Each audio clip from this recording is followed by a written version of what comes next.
Bé, molt bona tarda. En nom d'Edicions Destino i de Grup 62, moltes gràcies per ser aquí en aquesta presentació de l'edició del quadern gris de Josep Pla feta per Narcís Garolera.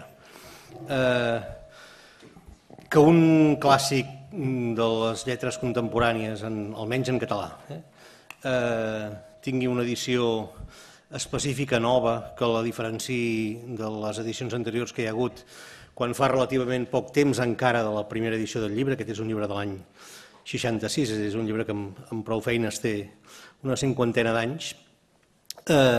No és el fet més habitual del món. De tota manera, que no sigui el fet més habitual no vol dir que sigui un fet estrany, no vol dir que sigui un fet particularment noticiable. De fet, hauria de ser la cosa més normal del món. Hauria de ser normal que un llibre que té l'interès i el valor que té el quadern gris de Josep Pla sigui en algun moment estudiat per un filòleg que es preocupi de mirar com ha estat establert el text i si és realment confiable, si s'allunya prou o no s'allunya tant o s'allunya més del compte de l'original que va escriure l'autor i provi de fixar aquest text amb criteris que garanteixin al lector que el text amb el qual se l'aseu quan llegeix el llibre sigui un text absolutament confiable, o almenys tan confiable com sigui possible, que no és pas mai el 100%, la qüestió de la fiabilitat. Bé, en aquest cas, el quadern gris té una... No hi entraré en detall perquè ja ho explica prou Narcís Garolera en el seu pròleg, però té una història, diguem, de redacció una mica complicada. El quadern gris és un llibre que de fet es basa en uns quaderns o en un quadern realment existent de Pla de l'any 18 i de l'any 19, que aquests quaderns han estat al seu torn publicats ja fa temps en edició facsímil també per Edicions Destino, a cura de Xavier Pla, però al mateix temps el quadern gris, tal com va sortir l'any 66, és un llibre diferent d'aquells quaderns inicials. És un llibre de maduresa, reescrit per Pla o escrit per Pla, tenint en compte aquell primer quadern i tenint en compte també altres textos elaborats posteriorment per ell mateix. El llibre surt l'any 66 i l'any 69 se'n fa una segona edició dins de la mateixa col·lecció. És el llibre que havia inaugurat l'obra completa de Josep Pla, Edicions Destino, que com saben és la segona versió de l'obra completa de Pla. N'hi havia una d'anterior que havia començat a fer amb Editorial Selecta i que va durar fins al suïcidi de l'editor Josep Maria Cruzet l'any 62. Doncs a partir del 66 Pla reinicia les seves obres completes a Edicions Destino, l'editorial del seu amic Josep Vergés, i comença justament amb el quadern gris, que era una obra que havia estat llargament anunciada, etc. L'any 69 el llibre s'ha exhaurit i quan surt la nova edició al mercat és una nova edició que surt enormement corregida respecte al que havia estat l'edició primera, perquè hi ha una colla de fets que la distingeixen de l'edició anterior. Hi ha una colla d'intervencions de correctors avalats en principi pel mateix autor, Josep Pla, que diu feu cas d'aquesta llista de correccions que s'han d'introduir en el text que està malament, però també hi ha una colla de correccions més que no són avalades per Pla i que desfiguren en certa manera el text del quadern gris. De manera que, entrant en el terreny una mica de la minúcia, perquè tothom que hagi llegit el quadern gris pot dir amb la cara ben alta que ha llegit el quadern gris. No és pas que si ha llegit un quadern gris que no sigui aquesta edició d'ara mateix no hagi conegut el text de Pla. Sí, ha conegut el text de Pla amb deficiències, amb errors, amb un regust que no és ben bé planeat del tot, però és el text del quadern gris. No estem pas dient qui tingui l'edició de l'any 66 o l'edició de l'any 69 que la llenci a la bassa. No és exactament això. Però sí que el que hi ha hagut aquí és la intervenció d'algú que, basant-se bàsicament amb el seu profund amor a un text que té una qualitat enorme i que a parer seu, després de contrastar els textos impresos amb el text del manuscrit, troba que l'edició que se n'ha fet no és prou digna de l'amor al text, justament, és a dir, divergeix massa del que era la intenció de l'autor, posa els seus 5 senys a assegurar que l'edició que se'n faci, l'edició que ja n'hem fet, aquesta que presentem avui, sigui una edició màximament respectuosa amb el text de Pla. Amb el text de Pla vol dir no solament amb el que Pla havia escrit en els manuscrits de l'obra, sinó també amb el que presumptament era la intenció de Pla. És a dir, si Pla havia dit vull que el meu... És a dir, ell dona un text, però al mateix temps diu vull que el meu text s'ajusti a la normativa. Bé, doncs això l'editor filològic, Narcís Golera, té en compte que el text de Pla hi ha una sèrie de característiques que l'allunyen de la normativa que, seguint la mateixa voluntat de l'autor, la mateixa voluntat de Pla, s'han d'esmenar, s'han de corregir, tenint en compte les correccions que ja n'havien fet les edicions anteriors, per tal que el text s'ajusti a la voluntat de l'autor, en aquest cas de respecte a la normativa. Vull dir que la feina de l'editor, en aquest cas la feina de Narcís Garolera, no és pas una feina mecànica, simplement de fotocopiar l'original i dir, mira, el torno a transcriure tot, ja tinc el text fet, sinó que és realment una feina de comparació de textos impresos, de ponderació de les lliçons d'aquests textos i de judici, d'expressió de judici. Per tant, tingui o no tingui la forma, que no la té, d'edició amb aparat crític, amb variants i tot això, en el fons és el resultat d'una operació crítica. És una edició feta a partir de l'aplicació crítica del judici filològic de l'editor. Com que jo des de l'editorial he participat en l'edició material, en la publicació, per dir-ho així, d'aquesta edició de Narcís Garolera, esclar, jo no soc ningú per qui no em conegui, però en principi els que em coneixen saben que no tinc tendència a mentir ni a exagerar gaire les coses tal com són.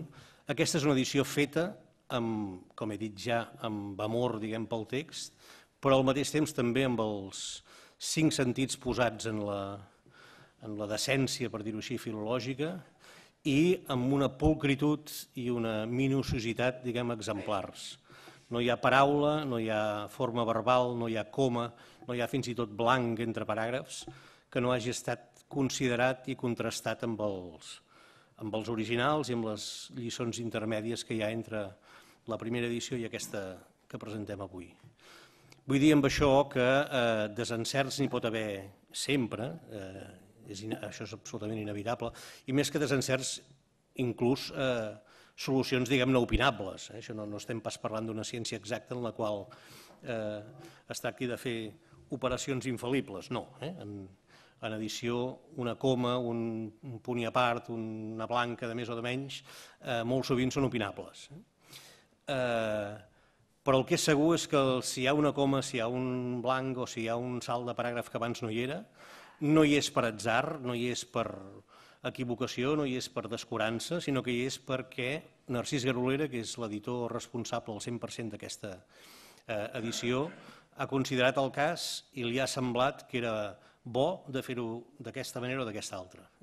I els puc dir que jo personalment ho he comprovat perquè he fet una part de la feina que li pertoca de fer a un editor convencional, que és controlar el que ha fet l'editor filològic, diguem, i en tots i cadascun dels casos que jo he plantejat, jo i més gent que hi hem col·laborat, no m'estic atribuint cap mèrit, en tots els casos dic que he plantejat a Narcís Garolera en el curs d'uns quants mesos de feina, sempre la resposta ha estat una resposta atenta, mesurada, pensada i argumentada, dient no, això en el manuscrit és així o això altre és d'aquesta altra manera, però en canvi hi ha aquest altre cas i per comparació hauríem d'adoptar aquesta solució i no pas aquesta altra.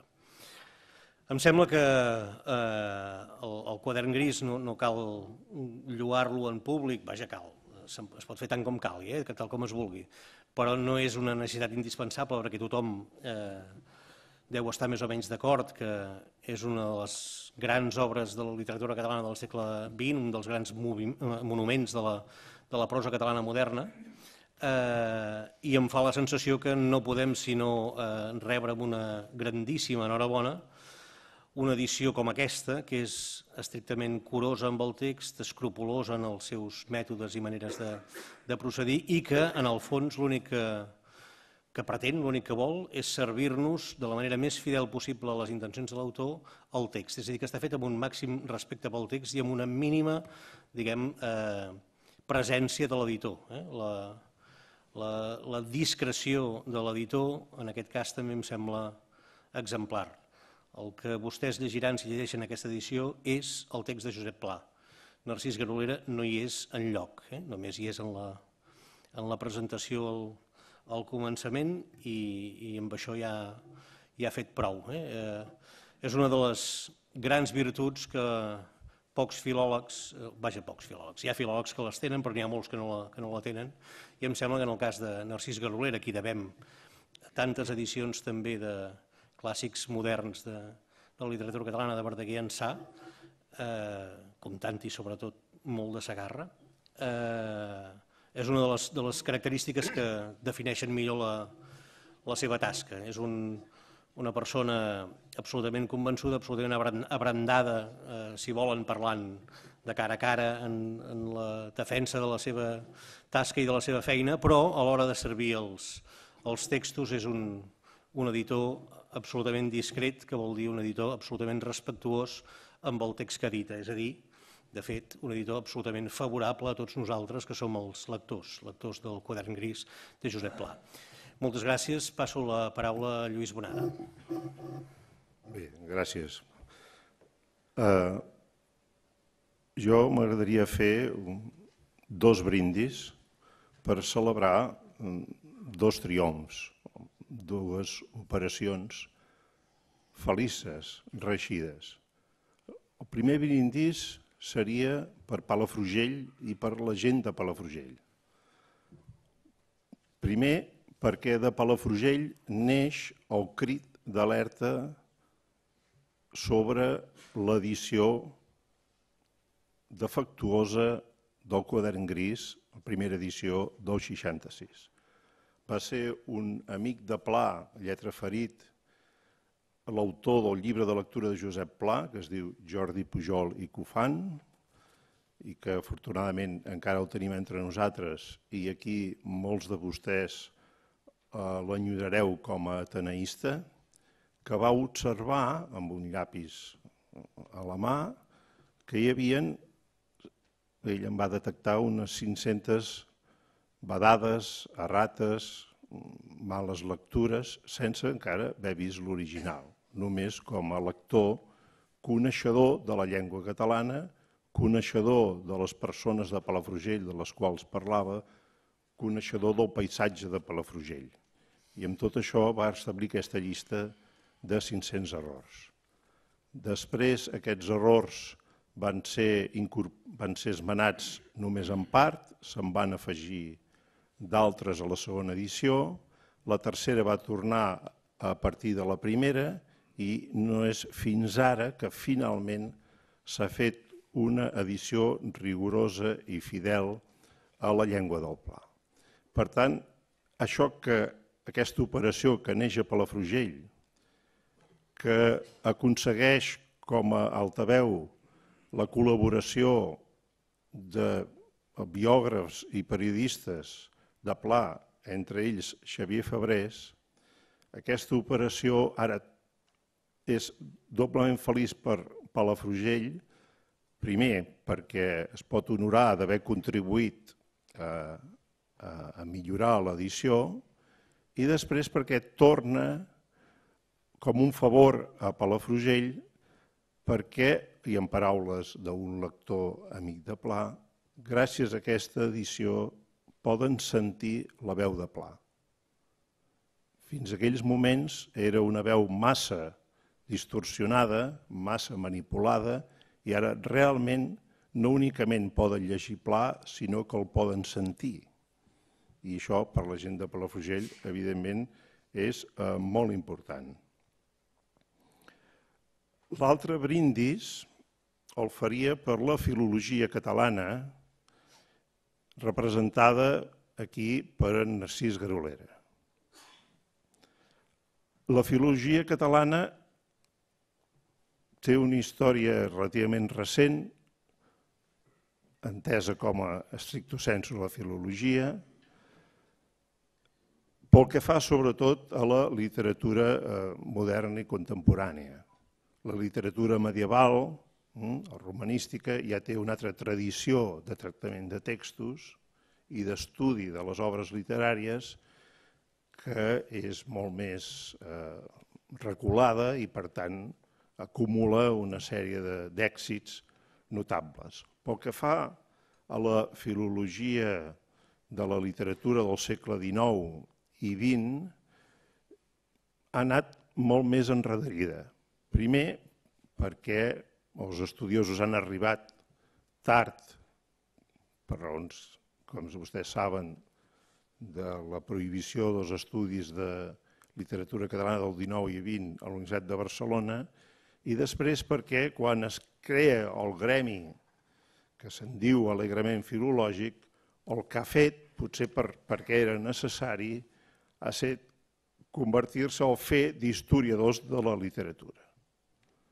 Perquè, entre altres coses, calia historiar, posar a punt, recordar què és el que s'havia fet a la literatura catalana al segle XIX i XX.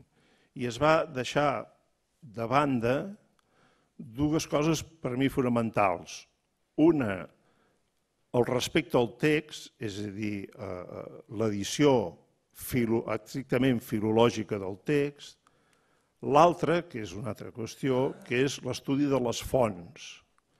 Com que s'havia d'estudiar la literatura catalana, no hi havia temps per contextualitzar-la, és a dir, es tractava de descobrir què hi havia a la literatura catalana i no hi havia prou temps per veure d'on procedia cada una de les obres que s'havien, diguem-ne, descobert, que s'havien, diguem-ne, tret la pols i presentat en el lector. Per tant, aquí encara hi ha un camp per córrer molt extens, entre altres coses, que s'ha preferit, diguem-ne, aquesta tasca de recuperació prèvia, evidentment, a l'estudi de fonts, cosa que la romanística això ho té més apamat. L'altre aspecte que ha estat més coix ha estat el de la filologia, és a dir, l'edició de textos de forma rigorosa. No hi ha hagut no s'ha creat encara una tradició, un grup de gent, una escola de filologia catalana d'edició de textos prou suficient com per dir que hi ha uns mestres, hi ha uns deixebles, hi ha un grup, diguem-ne, dominant. El que hi ha fins ara són franctiradors. I el franctirador més destacat el tenim a aquesta taula, que és Narcís Garolera.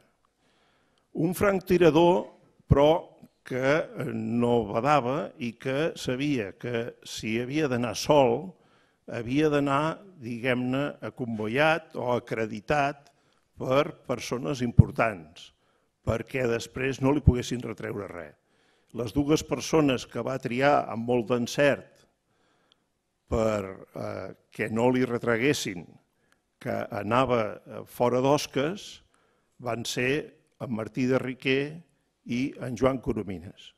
Martí de Riquer va proclamar, i ha estat una crida que no tothom ha seguit, que a partir de l'edició de Verdaguer de Narcís Garolera s'havien de fer les altres edicions de textos. És a dir, que l'edició que va fer a Narcís Garolera com a tesi doctoral de Verdaguer havia de servir de model a altres edicions crítiques. Aquest consell no s'ha seguit suficientment, perquè hi havia altres preocupacions, si es vol, o bé perquè, com que hi havia altres grups conformats que tenien altres criteris, van anar per una altra via amb resultats molt discutibles i moltes vegades catastròfics. En el cas de Narcís, ell ha anat fent el seu camí, ha continuat amb Verdaguer, ha continuat amb Segarra i ara finalment, diguem-ne, el tenim aquí amb en pla, diguem-ne, l'èxit no podia ser més esclatant. El filòleg més preparat per l'edició de textos edita l'autor que necessitava més urgència cada vegada que passaven els anys. amb més urgència una edició rigorosa. Queda ara per fer això, obre un camí que tant de bo hi hagués gent preparada per seguir-ho, que és estudiar finalment l'estil d'en Pla. De tot el que s'ha parlat de Pla, molt poques coses s'han dit de l'estil de Pla. Tampoc s'han dit moltes poques coses de l'estil de Calders, de l'estil de Segarra i de tanta quanti. És a dir, precisament un dels buits de la filologia catalana és l'estilística, és a dir, quin ús, quina llengua literària fa servir cada escriptor i què vol dir que hagi servir aquesta llengua literària o aquesta altra llengua literària. Ara, en el cas de Pla, es podrà fer, perquè hi havia entremig la manipulació excessiva dels correctors, afegit, com se sap, a les males lectures. És a dir, realment era molt difícil i es necessitava una feina molt pacient a entendre la lletra de Pla. I en Pla tampoc perdia el temps per les correccions dels llibres. És a dir, si en Pla hagués destinat unes hores del dia a controlar les edicions que ell havia fet, tindríem la meitat de l'obra completa de Josep Pla. Per tant, és millor que anés fent i que no revisés. Ja, diguem-ne, el problema el tenen els altres, no? I si hem trigat tant a revisar-ho, no ha estat problema del senyor Pla, diguem-ne, no? Per tant, ja estava bé que no revisés. En aquest sentit, és no justificable, si de cas justificable, és que s'hagi trigat tant a fer l'edició neta i revisada. El problema és que, diguem-ne, hi havia problemes reals de comprensió del text que només podien ser resolts, diguem-ne, si hi havia un gran professional al davant, com ha estat, diguem-ne, el cas de Narcís. Per tant, s'ajunta el fet que a Palafrugell hi ha hagut aquest, diguem-ne, aquest context social i humà, ciutadà, civilitzat, de persones independents i il·lustrades, un Palafrugell on els flaquers llegien Riba, cosa excepcional, no únicament per llegir Riba, sinó per ser flaquer, diguem-ne, llegint Riba. I estava al costat amb el contrast de la vida a prop de la natura, de la vida dels pagesos, dels pescadors, i que és la clau, una de les claus per entendre el quadern gris. És a dir, el quadern gris neix de Palafrugell i ara, gràcies a Palafrugell, ens torna, diguem-ne, l'obra neta i amb la veu més palafrugellenca, diguem-ne, de Josep Pla possible, sense, evidentment, mai de deixar de ser llengua literària. Per tant, brindis per Palafrugell i brindis pel senyor Narcís Garolera. Moltes gràcies.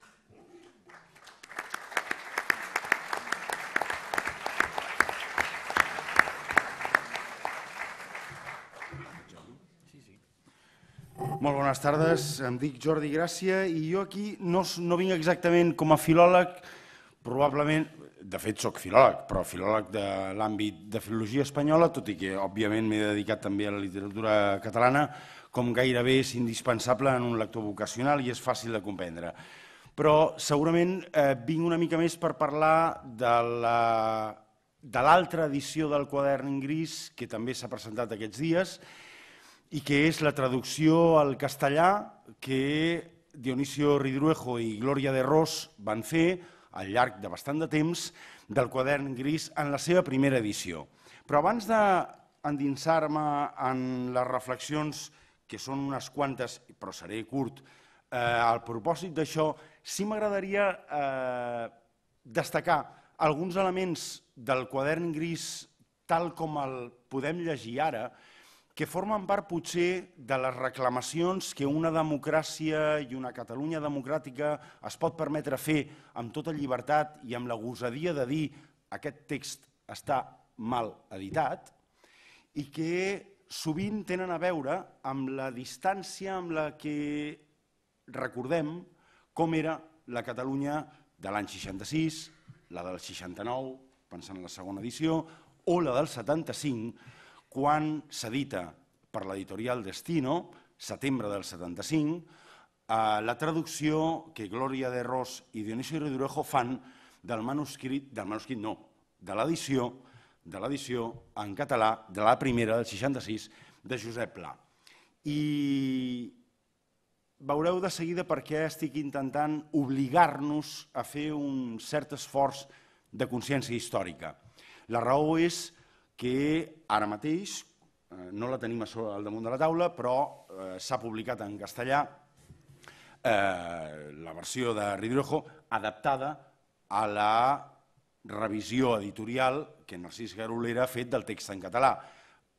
Pel que ell explica, estem parlant que en català hi ha unes 5.000 variants respecte a l'edició en català.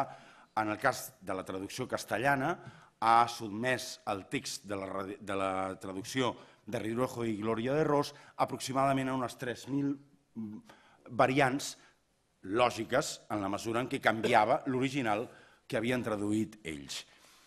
Bé, jo vaig una mica més enrere. Vaig una mica més enrere vol dir vaig intentar explicar com es construeix el pròleg a aquesta edició castellana que llegiran molts més escriptors espanyols dels que tendeixo a creure que creiem els catalans, que serà un llibre amb un nivell d'incidència molt més alt a la consciència literària culta, evidentment, culta, del context espanyol de l'any 76, 75, 76, 77, és a dir, quan s'edita la traducció de la que estem parlant, i ho faig perquè caiguem en què l'edició d'ara mateix reprodueix el mateix pròleg que havia sortit l'any 75 quan es fa la traducció en castellà. Aquella primera edició que fa Destino en castellà porta una nota molt breu de l'editor, algú de l'editorial hauria fer-ho, no ho sé, però amb tota seguretat amb la responsabilitat d'en Vergés, on explica que donat que Ridruejo ha mort al juny d'aquell mateix any 75, la correcció de proves del text en castellà del quadern gris, el quaderno gris, no ha pogut ser revisada fins al final per Ridruejo. Això és el que explica en Vergés.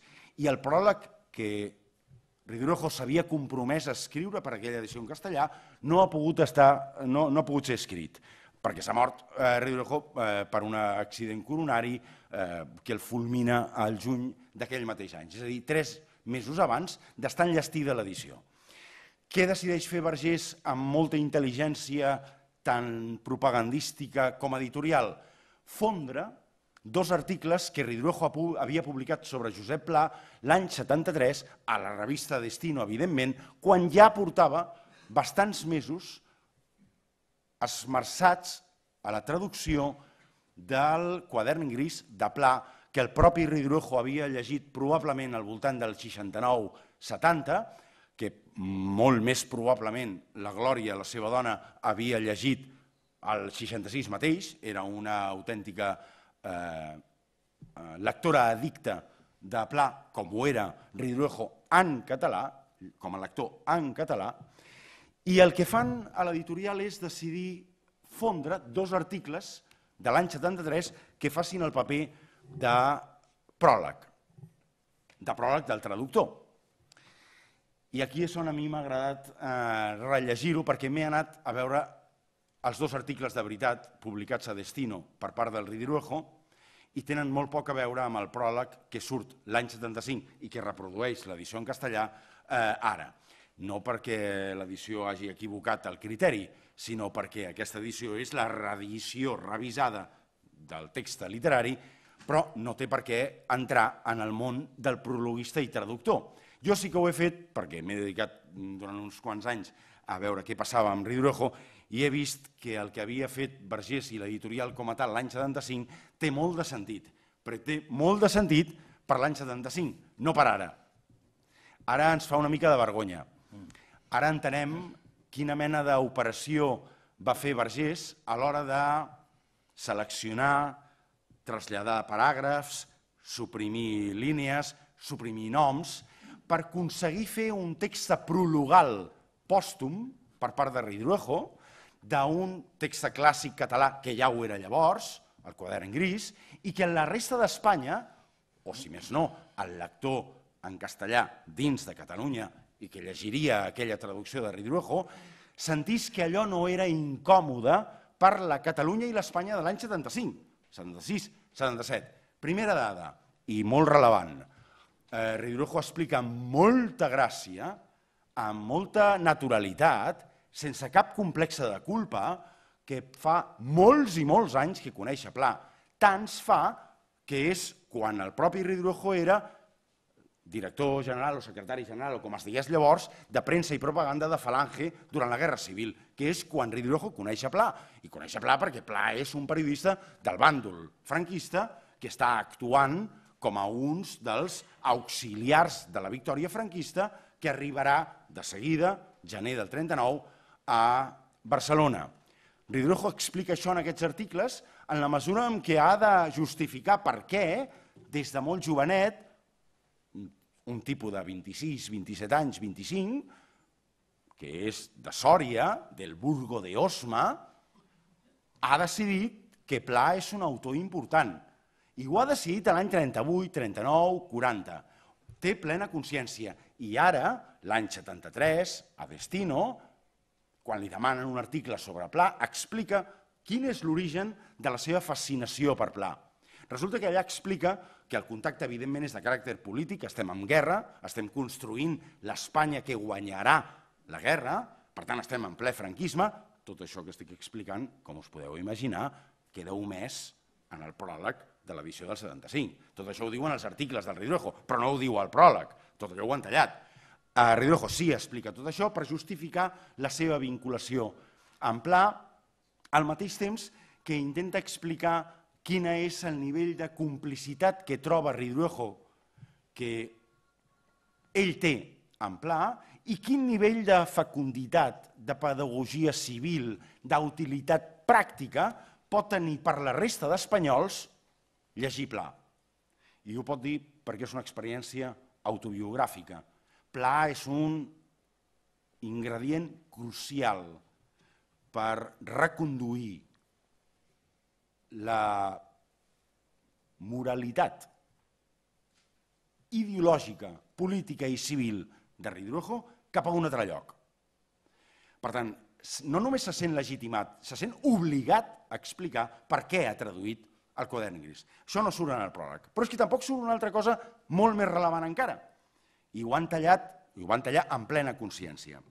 I potser, si trobo la manera de fer-ho, ho llegiré, perquè m'he portat les fotocòpies dels articles i no del pròleg, que ho fonen. La clau és una cosa que la solapa de l'edició en castellà, que no sé si ho diu aquesta, clar, la solapa que no l'he portada perquè pesa molt i visc a Terrassa i he de carregar-ho i em fa mal l'esquena, la solapa explica molt bé quina és l'operació literària que ha fet Josep Pla a l'hora de decidir editar el seu suposat quadern gris i blau, no és? Del 18 i del 19. El que, com tots sabem, diu Josep Pla en el pròleg és això és la transcripció veraç del meu diari de joventut. Ara ja sabem tots que és mentida, que és rotundament i categòricament mentida, però a l'any 74, 73, 72, 70, 69, 68 o 67 o 75, que és quan es publica aquesta edició en castellà, no era ni molt menys missatge comú, habitual, freqüent. Això no formava part del que la gent sabia que era el quadern gris. La gent s'havia seguit creient el text prologal de Josep Pla dient això és el meu diari de joventut. La solapa de la traducció al castellà explica amb molta gràcia com projecta Josep Pla la seva maduració com a escriptor i com a persona al llarg de la seva biografia, com projecta aquesta maduració, la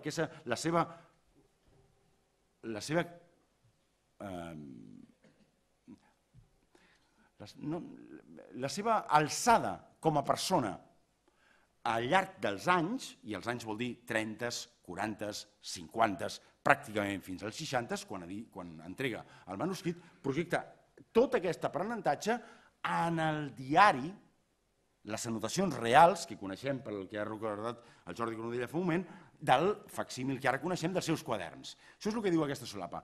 Doncs bé, sembla que Gabriel Ferrater ho havia dit en privat, jo diria en públic per escrit, no estava posat això, Ridruejo sí ho va dir.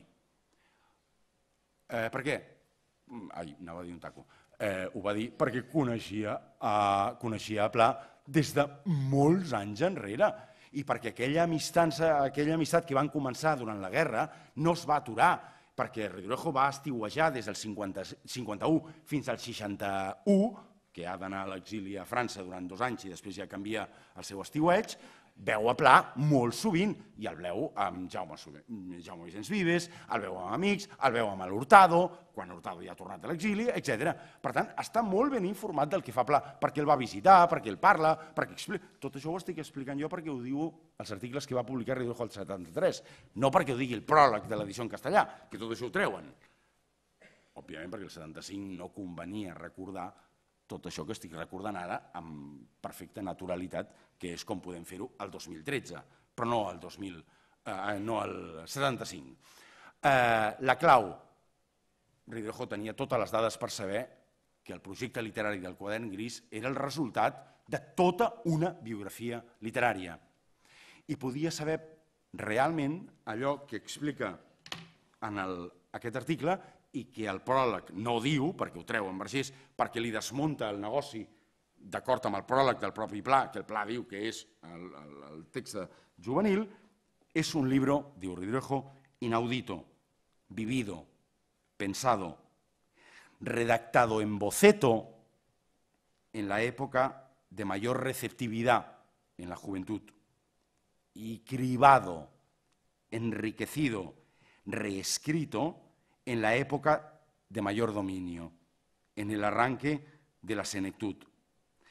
Pero lo que no diré de los libros lo diré de la persona según mi memoria, para dejar añadidas a su biografía unas pocas anécdotas i algun rasgo significatiu. Després, potser dic alguna cosa d'això, però la clau està en el que acaba de formular ara contundentment. Ridruejo té plena consciència, com a lector i amic de Josep Pla, que aquest text no és la transcripció d'un diari juvenil, sinó la reelaboració premeditada, programada, conscient, literària, d'un text de maduresa que arranca d'una etapa anterior. Hi ha un altre moment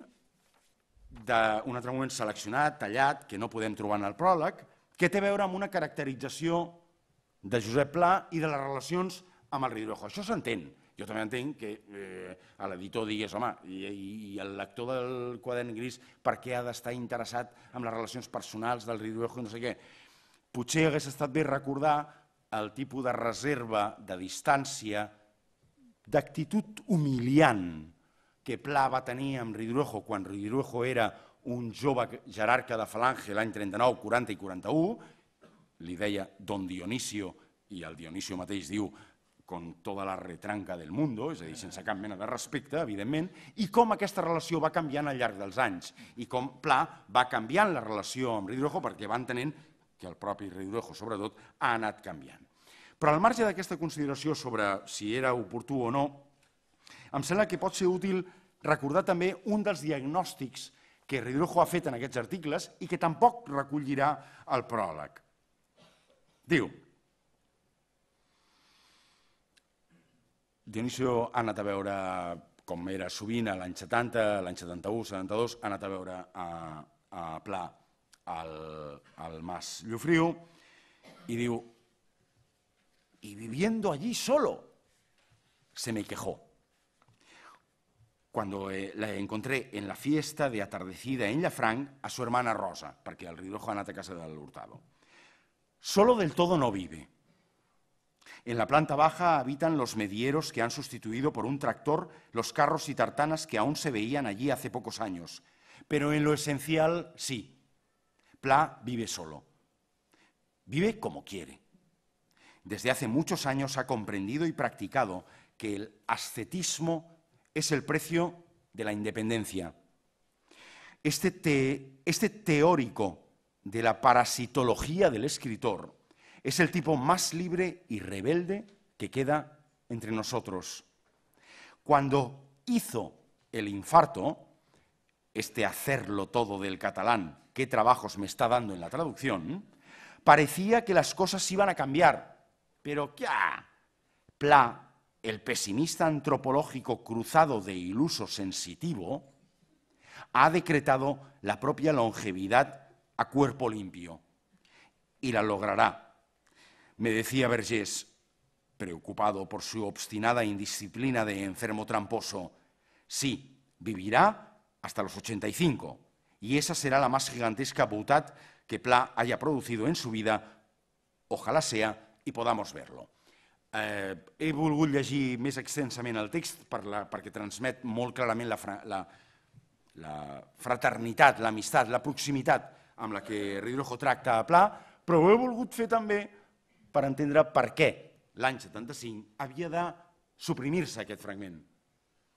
De veritat, l'any 75, Estem a plena revolució, ple post-68, estem en plena revolució sexual, revolució de les drogues, revolució de les famílies, revolució de tot. De veritat es podia acceptar que es publicava per la resta d'Espanya un llibre que portava el pròleg d'un editor o un article dient del traductor «Este teórico de la parasitología del escritor es el tipo más libre y rebelde que queda entre nosotros?» Ens creiem que el Pla d'ara és el Pla de llavors? Ara tots el respectem, ara tots està plena la sala, tots ens ho prenem supersèrio. L'any 75 Pla no era ni molt menys això que estem dient ara que era. En aquell moment dir això era una autèntica gosadia, un atreviment. Era ser capaç de tenir la perspicàcia i la valentia de dir allò que seria, com a gran clàssic de la cultura catalana i espanyola, Josep Pla. Però en aquell moment Pla no encarnava això que està dient Ridruejo en aquest moment. És una convicció profunda que no està anant en l'aire del temps històric. Està avançant-se al temps històric per afirmar que és un dels més rebels. I em sembla que situar-nos a l'any 75 sobre què era la cultura espanyola l'any 75, que estava ple de rebels per totes bandes, tots rebels, tots amb floretes, tots fumant canutos, tots vivint en comuna. Us en recordeu, l'any 75? Doncs no, el més rebel, Josep Pla. Doncs em fa l'efecte que potser no hagués estat mala idea que llavors, o ara, o quan sigui, acceptéssim que el diagnòstic de Ridruejo respecte al Pla en temps real va ser veritablement fidel i veritablement veraç respecte a allò que aportava la literatura de Pla com a autèntica literatura clàssica. Res més i moltes gràcies.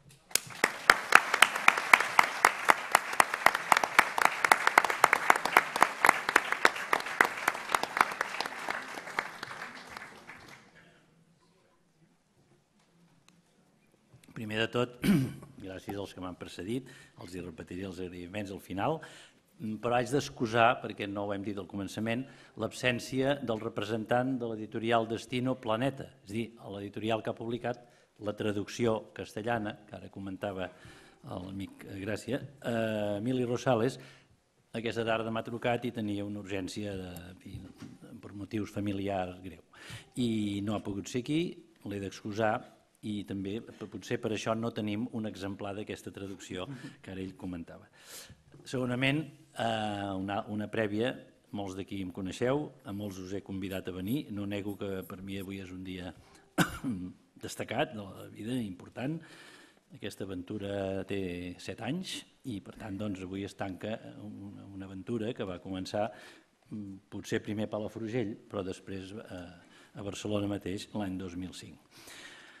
En tot cas, precisament perquè em coneixeu, doncs, per una vegada, no vull parlar, no improvisaré, perquè em conec i us podria donar la tabarra fins a més enllà de l'hora prudent, i llegiré unes pàgines que he escrit aquests dies, mirant de cenyir-me ajustadament a la feina feta, el que ens fa ser aquí avui, que també és per parlar de Pla, del quadern gris, del quaderno gris, de Ridruejo, però jo em limitaré a dir una mica en què ha consistit, tan amenament com pugui, amb 4 exemples, aquesta feina de modest filòleg, que vol dir això, posar-se al servei d'un text. I si aquest text és important, els no importants crec que no demanen aquest tipus de revisió, com havia fet en Verdaguer, com he fet i faig encara amb Segarra, doncs he fet en Pla. I ara sí que els llegiré el que tinc escrit. Vaig llegir el Quadern Gris a 21 anys, l'edat que té el protagonista al començament de l'obra, mentre cursava Filosofia i Lletres a la Universitat de Barcelona. Jo venia de Vic i la visió que Pla ofereix de la capital coincidia en molts aspectes amb la meva experiència barcelonina. La caricatura de la universitat, per exemple, em feia veure, mutatis mutandis, els mateixos defectes de la institució que jo freqüentava. Llegia jo el Quadern Gris d'amagat dels meus companys de carrera, que duien llibres de Freud, Marx o Marcuse sota el braç. Era una època de gran agitació política i a Pla se'l considerava un reaccionari i un col·laborador del franquisme. Però a mi el llibre em va fer un gran efecte. Em va vacunar de l'epidèmia revolucionària i va incrementar un escepticisme que ja havia adquirit amb la lectura d'assagistes com Joan Fuster. El Quadern Gris és una de les obres literàries que més m'han influït al llarg de la vida. L'he llegit, l'he rellegit i ara, a les acaballes de la meva vida professional, he tingut el privilegi de preparar-ne una edició crítica. Deu ser veritat, com deia Ovidi, que els llibres tenen el seu destí. L'any 2005, Lluís Bonada va publicar al setmanari El Temps un article titulat «Tots els nyaps del Quadern Gris». Ja coneixen el crític Bonada. Al cap de poc, Joaquim Palau, director literari d'Edicions Destino, a l'editorial Planeta, va decidir publicar-ne una edició revisada i, a proposta de Bonada, em va encarregar la revisió de les dues edicions de l'obra, l'original català i la traducció castellana de Dionisio Ridruejo, publicada l'any 75. La previsió de Palau era que totes dues sortissin el dia de Sant Jordi del 2008. Però, per una colla de raons editorials, han aparegut darrerament, com saben, l'edició catalana publicada finalment pel grup 62, que representa aquí l'amic Cornudella, i la traducció castellana per editorial Planeta. L'edició que avui presentem, ja s'ha dit, insisteixo, és crítica, encara que no en tingui l'aparença formal. No hi ha l'aparat que sol acompanyar a peu de pàgina aquesta mena d'edicions. Palau va creure que l'edició revisada del Quadern Gris no havia de dur notes a peu de pàgina. Havia de ser pel gran públic i sense notes. I així vaig procedir en el meu treball filològic. Vaig confrontar la segona edició de l'obra, la del 69, amb l'autògraf manuscrit original, conservat a la Fundació Josep Pla de Palafrugell, que amablement me'n va cedir una fotocòpia. Vaig partir d'aquella edició i no pas de la primera, del 66, ja s'ha dit això, perquè s'hi havien incorporat unes 500 correccions, sobretot de rates tipogràfiques, advertides per Pla mateix amb l'ajuda del seu amic Jordi Pujol i Cofant. El problema és que en aquesta segona edició, diguem que és l'última amb intervenció de l'autor, filològicament s'ha de prendre aquesta com a base general. El problema és dir que en aquesta segona edició se n'hi van escolar d'altres de rates, que ara jo havia d'esmenar. El mètode, doncs, era ben simple. Llegir, ratlla a ratlla i paraula per paraula, el text de l'edició parcialment corregida per l'autor, confrontant-lo amb el del manuscrit que Pla havia lliurat a l'editor. Vaig anar-hi practicant correccions de tota mena, que acostaven el text imprès al que havia escrit Josep Pla.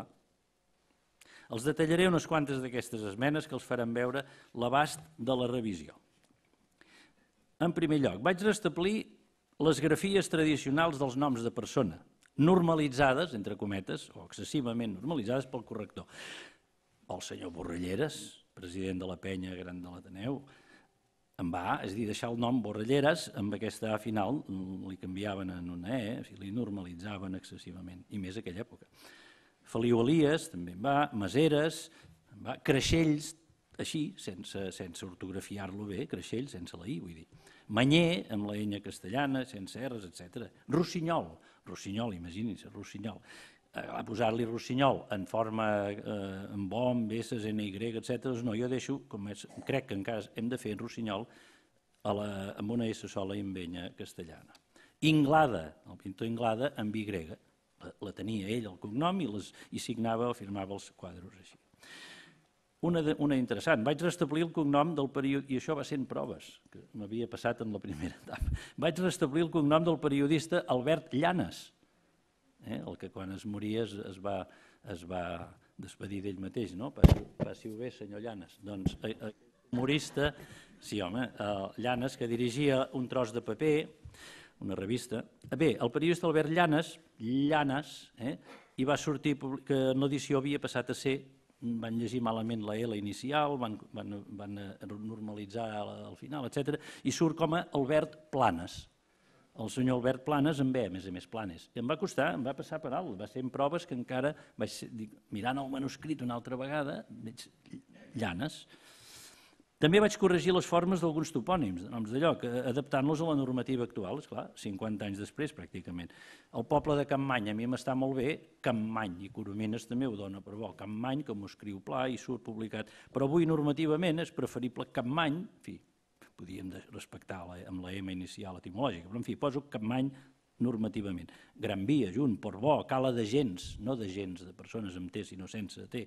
Aigua Xellida, definitivament, i aquí sí que vaig anar a buscar el reforç de Coromines, perquè aquesta grafia em va, i em sé, Xallida, no gelida, ni xellida, ni xelida, que ho hem vist de moltes maneres, no sé com era el quadernguís, però en tot cas no era així. Coromines, el seu onomàsticon, diu, ha de ser així, per l'etimologia i per en Pla, i per Josep Pla, és a dir, la grafia, Xallida, és la que Coromines proposa, etimològicament, i per la pronúncia, la ella, Xallida, que li va confirmar Josep Pla. És a dir, Coromines escrivia Pla una carta dient com ho dieu, com ho heu sentit dir? A més, ell voltava per les cales de Begur.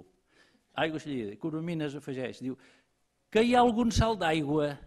Ell no hi va estar mai, però que hi ha un salt d'aigua. I en Pla diu, sí.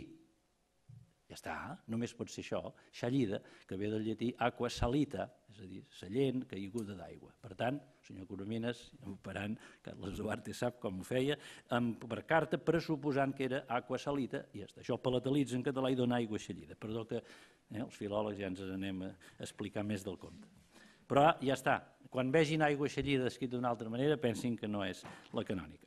Què vaig fer més? Esmenar les errates, com deia, tipogràfiques, que Déu-n'hi-do, les acumulades en totes les... i males lectures del manuscrit. A vegades no saps què és errata i què és mala lectura. Per tant, ho il·lustro amb uns quants exemples, siguin de les rates o de males lectures del manuscrit per la mecanògrafa, que amb la millor intenció desxifrava aquella lletreta d'en Pla.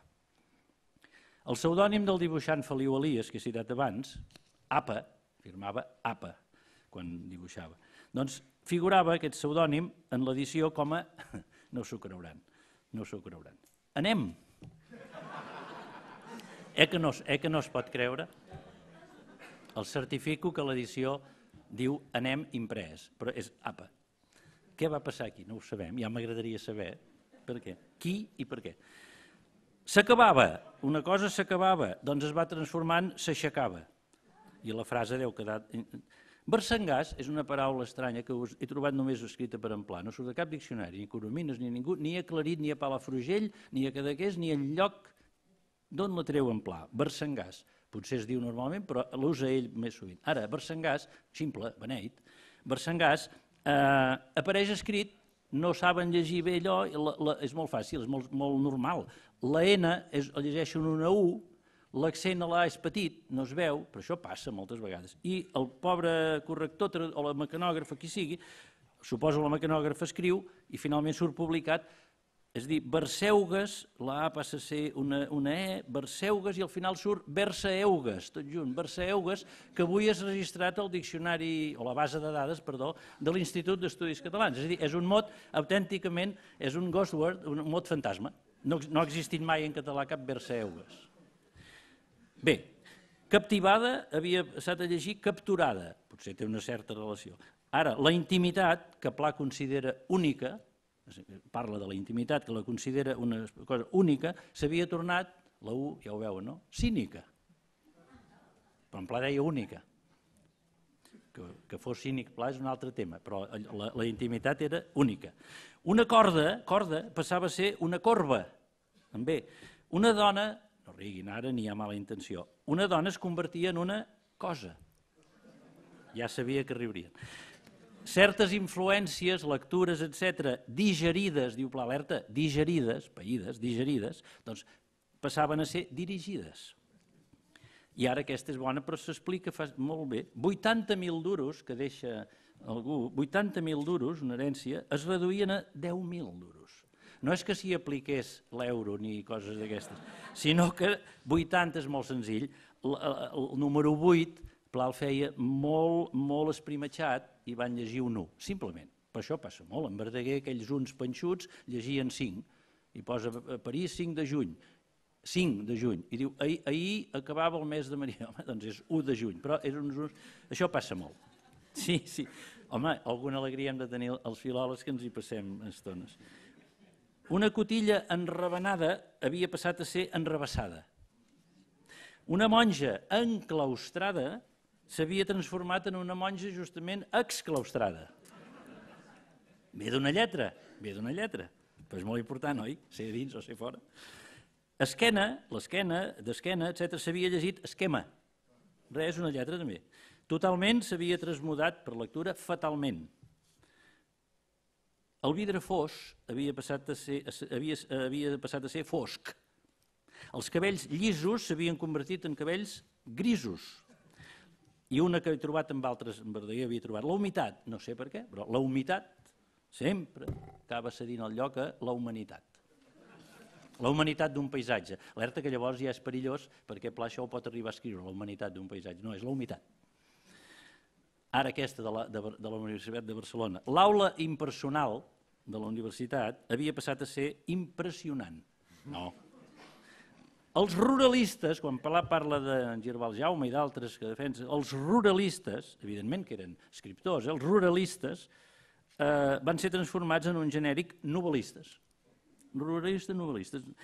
Quan l'àvia Marieta i la seva germana, hi ha una nota que pledegen, el Mas, pledegen, discuteixen, a propòsit, però esclar, a propòsit del gust d'una fruita, o d'unes fruites.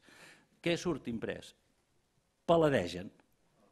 Paladegen, de paladejar. Clar, hi ha la cosa de la fruita, però l'original manuscrit, amb lupa, i si convé corroborat pel meu fill o per la meva dona, dient, llegiu això que jo llegeixo, perquè és que els dubtes els tens. No, pladegen, de pladejar, discuteixen. Una pasta de nata s'havia convertit en una pasta de mata. I estar-se sota d'un pi, això m'hi vaig trobar aquí a l'Ateneu un any que llegia en Pla, i el mateix llegia i em trobo amb això. Estar-se sota d'un pi, em vaig trobar a la impressió, a l'edició, estar-se sota d'un pis. I vaig haver de corregir mentre llegia, però en fi. Unes pinedes s'havien convertit en pomeres. Unes rengleres de pins, els pinibiondi que diu en denunci, em sembla, el manuscrit eren rosses, unes pinedes que en una època eren rosses, en l'edició s'havien transformat en roses. No és ben bé el mateix. I ara tampoc no riguin, i si volen, riguin, perquè llegit avui els farà més gràcia, almenys a mi me'n fa més. El socialisme, paraula, s'havia tornat solitarisme. Ho veia venir. Jo tinc anotat per mi, i Pla no pretenia fer-hi broma. Les ametlles torrades s'havien convertit en ametlles tarades. I ara ve aquesta, el Cinemut, el carrer Palaio entra en un Cinemut, l'any 18-19, Cinemut, havia passat a ser un cinema, ja li havien canviat també cine, i cinema trist. Que potser també ho era, però no és el mateix.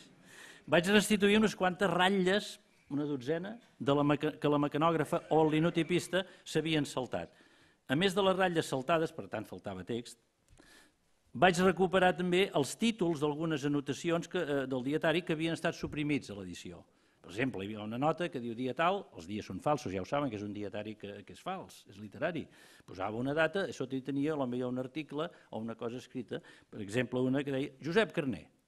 I llavors un escrit sobre Josep Carner, allò ho podia haver publicat com a article. Clar, Josep Carner li treien i començava la nota. Josep Carner és un dels poetes, doncs jo li restitueixo. L'àvia Marieta, ara parlem-ne, però punt i a part. Girona, la tardor, els amics, etc. Vaig respectar també, és important, les separacions a l'interior de les anotacions d'emplà. Hi ha dies que fa més d'una anotació. I aleshores ell ho feia tot junt, però de cara, suposo que són d'ell aquelles, les marques, ho marca indicant que allà hi ha d'haver un espai, que són coses de tema diferents. Si parla de l'os, després no pot parlar dels bolets o del que sigui directament. Hi ha falta una ratlla en blanc, doncs això Pla ho marca al costat, tot junt al manuscrit, però hi ha una creueta que sembla del mateix escriptor al marge, o de qui fos, però en tot cas no es va respectar. I moltes les haig de marcar, una ratlla en blanc, perquè el llibre és una mica més llarg, té potser mitja pàgina més. Vaig mantenir els castellanismes, un altre tema, els castellanismes. Què en fem? Els correctors, amb la millor intenció, i sempre jo parlant-ne bé dels venerables correctors que hi posaven tota la millor voluntat, Verdagí, vaig saber que també potser hi va intervenir Jordi Pla, un altre corrector. Bé, aquests correctors, o correctors si eren Verdagí sol, que va fer-ho molts anys, amb la millor voluntat, esclar, l'any 65 no podien deixar, havien de canviar, castellanismes que avui són incorporats al diccionari de l'Institut, el normatiu. Alabà, caldo, caliquenyo, cina, guapo, maco, macho, monader, moreno, paio, quartos, sereno, trastos, verdader, viudo, en fi, són uns quants. Clar, jo si són al diccionari normatiu, avui els he deixat tal com era del manuscrit. Tot això havia canviat, tot. Quan la forma castellana, habitual en català i de mal canviar, no és admesa avui pel diccionari acadèmic, encara, suposem, encara, jo l'he deixada en lletra cursiva. Un filòleg de gran renom, i molt conegut i molt bo, em va fer notar que potser no calia ni això, perquè diu, ara d'aquí 10 anys imagini's que han entrat aquestes paraules i què hi faran en cursiva. Bé, doncs s'haurà de treure la cursiva de l'edició convenient. Calderilla, novetada, polvos, solterona, aquesta és interessant pel que després els diré, tinglado, però n'hi ha dues que són interessants perquè són gastronòmiques i sobre una fa broma Coromines. Platillo i relleno, les pomes de relleno i un platillo. Coromines diu, platillo s'haurà d'acabar acceptant, diu, mentre siguin tan bons. Vaig respectar, ara anem a un altre pas, els empordanismes. No perquè, com ha dit Lluís Bonada, no perquè Pla no usi una llengua literària i general, mateix que Verdaguer, però té aquell gust, ha de tenir el gust de l'Empordà, d'allà on escriu ell, com Verdaguer té alguna cosa, sense voler ser dialectal, això és molt important, però sí que ha de tenir gust. No diem que la carn de Girona és més bona o no sé, doncs una mica això, amb literatura. Pla ha de tenir gust d'Empordà la seva llengua, fins a un límit, sense ser dialectal o dialectalista. Bé, doncs hi ha empordanismes que no són al diccionari normatiu, naturalment, potser no hi han de ser, però sí que són a l'Inventari General de l'Alcover Moll i el Coromines. Doncs bé, i alguns són amb citacions de Pla d'altres obres. Per tant, jo m'he decantat, vaig decidir que si n'havien acceptat uns quants, recordeu, a la primera pàgina, i potser ho recorden, jo m'hi vaig adonar, m'hi vaig entrebancar la primera vegada que vaig llegir el Quadern Gris, ja de jove, 21 anys. Diu, a casa meva el meu germà i jo som dos estudiants desavagats, diu ell, però en fi, desavagats, i ens veiem purament a les hores de repàs. Clar, per mi un repàs era un repàs d'estudi, un repàs d'una cosa, repassava. I clar, de repàs, jo llegint allò, sent de Vic, no sabia què volia dir, en aquella època. És el que val per àpat i es viu a l'Empordà. Doncs els correctors li van deixar aquest repàs, i alguns altres. Jo he fet simplement més sistemàtic, n'he deixat molts més. La fred, la calor, la fred. Si Pla escriu la fred, doncs li deixo. Els calamars, a l'Empordà els calamars, a Barcelona els calamarsos. Dibolit, una cosa que s'ha dibolit, li posaven esvaït. Doncs Pla no, escriu dibolit i que més es viu. Encalabrinat, li posaven excitat. Forategar, no foratejar. Redorços, etc. Cornudella sap que tot això a l'última etapa encara vam afluixar més. Una ressaga, no una ressaca. Varà, una embarcació, no a varà. Xifrer, l'arbre, el xifrer per xifrer. I Xamploia, que ja Lluís Bonada se'n va donar quan va fer aquell article, Xamploia, Camatort, Xancallós, li van posar, creient que venia de Ximple, Ximploia. No té res a veure, és desconeixement, però és normal tot això, no passa res. Jo els hi vaig incloure tants com vaig poder. Un altre aspecte, en sintaxi, ja em diran que és molt d'especialitat, però en fi, vostès ho saben, això també és bastant, es discuteix de vegades encara ara. La qüestió dels finals en per venir, per fer, per dir, soc aquí per fer tal cosa. Bé, que si per, que si per a, que si València ho diuen, que en alguns casos sí, Fabra això ho va deixar complicat perquè invocava qüestions de semàntica i encara avui, però hi ha una proposta que Coromines i Solà, Coromines Solà, diuen que davant definitiu sempre hem de deixar per, a part que sempre ho hem dit i sempre ho hem fet i acabarem dient per a perquè ho llegim, però no s'ha fet servir mai aquesta en el català d'aquí. Si el valencians és un altre tema. Doncs bé, aquesta les he tretes totes, que són moltes. Per què? En Plau escrivia sempre per, doncs deixem-n'hi, que a més avui. Una altra qüestió, és dir jo ho he sentit així mateix. No és castellada, és decir. Primer que això d'és dir, clar, abans es deia una altra cosa. Verdaguer no ho havia escrit mai, deien això és, o sigui, en fi, altres construccions. I en Pla escriu sempre, moltes vegades, és dir, és dir, és dir, és dir. I la A de és a dir, que ens hem acostumat a dir, però això d'és a dir també, jo per mi és suspecte d'una època en què ens afrancesàvem més del compte. Jo crec que és una cosa una mica noucentista. Penso, no tinc encara fonamentat, però vaja, crec que està molt bé, és dir, i així l'hi he deixat. En un fragment publicat anteriorment per Creuset, l'editor primer, que va començar a publicar les obres completes a l'editorial Selecta, com ha dit Cornudella, l'editor, Creuset, va convertir un catedràtic universitari que Pla qualifica de carcamal i de versengàs, una altra vegada, de ximple, perquè fa unes classes troglodítiques d'escolàstica totalment superada, ja l'any 18, i diu, però això què és, això? Llavors comença dient aquell carcamal, aquell versengàs, i acaba encara més fort amb una estocada final. Doncs bé, l'editor, crec jo, Creuset, per un motiu que ara diré, li va transformar en un senyor. El carcamal es converteix en senyor i el versengàs, el ximple, el beneit, es converteix en un professor.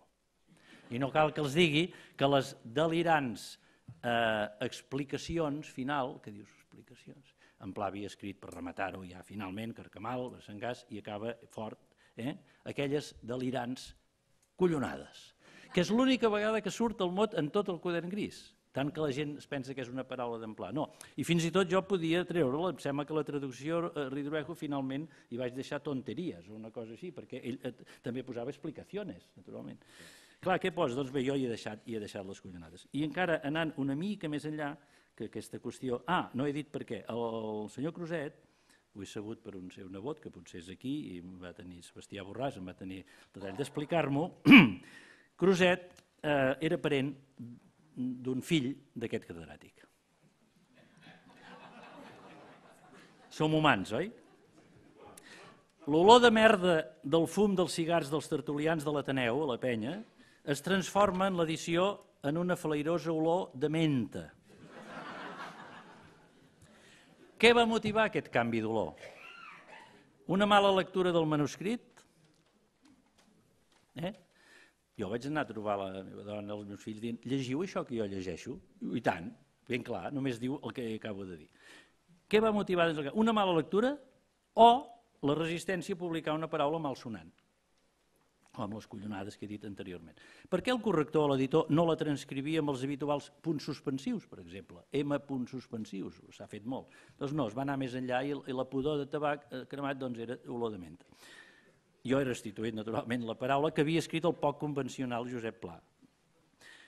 Vaig suprimir, sobretot, això és molt important, les ultracorreccions lingüístiques. Aquesta és l'altra base. Errates, males lectures i les ultracorreccions. Què vol dir? Que corregeixo els correctors en el sentit que no els accepto allò que no cal canviar d'un autor. Si Pla és correcte i és el seu estil i el diccionari ho accepta, no li hem de millorar. Què feien els correctors? Tractaven d'una mateixa manera o unificaven, homogeneïtzaven a la llengua dels escriptors. Llavors llegíem als anys 60 i 70 i potser encara avui un tipus de llengua que no té marca d'autor, no té marques d'estil. De manera que, esclar, si Pla escriu les seves necessitats, ja veuen a venir que l'edició surt publicat llurs necessitats.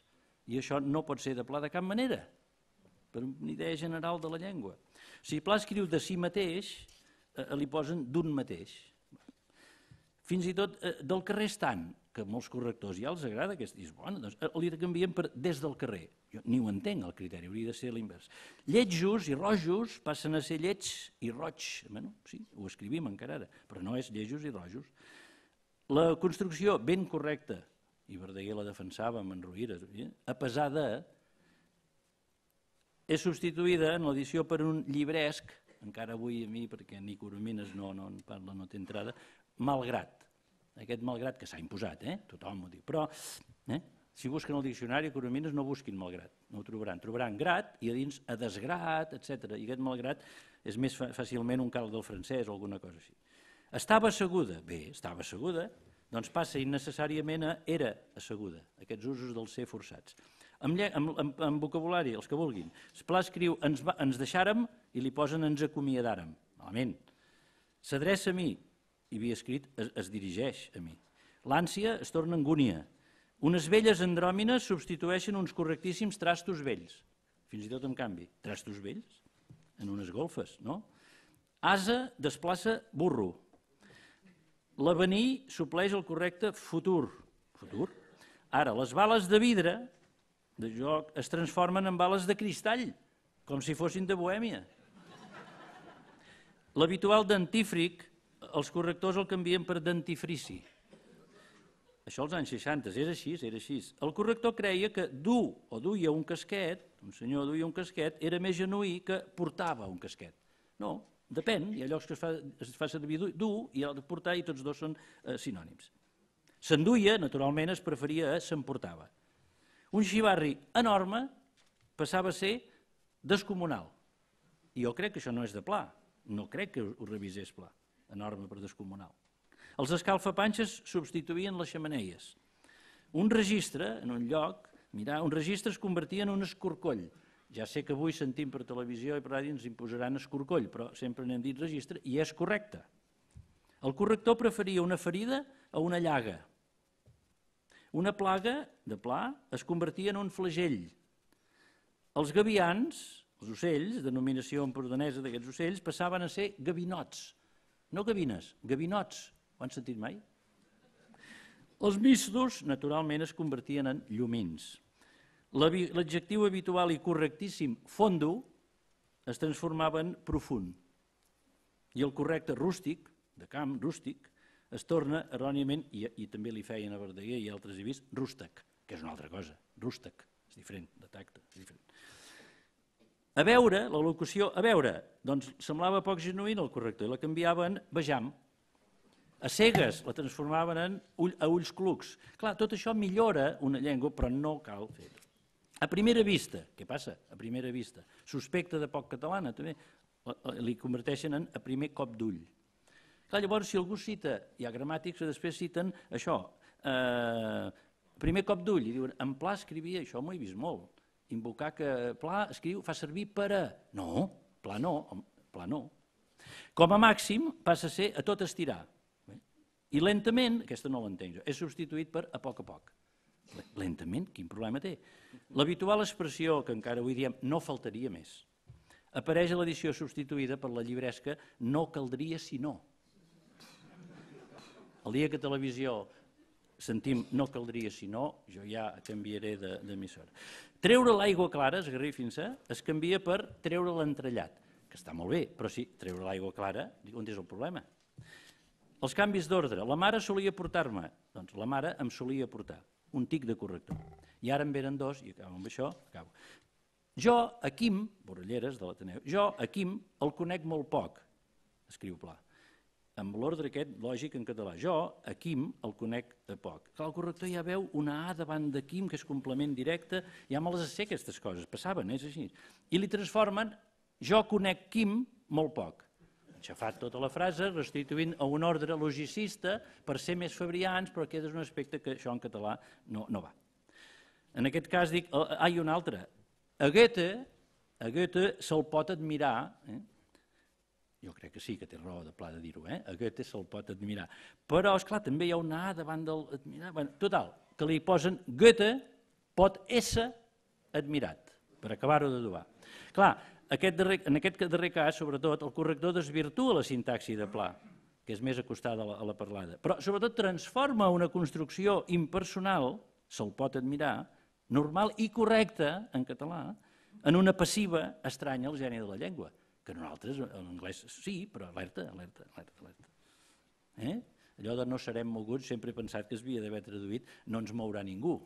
Diguem, no té sentit, les passives de l'anglès es tradueixen de vegades malament.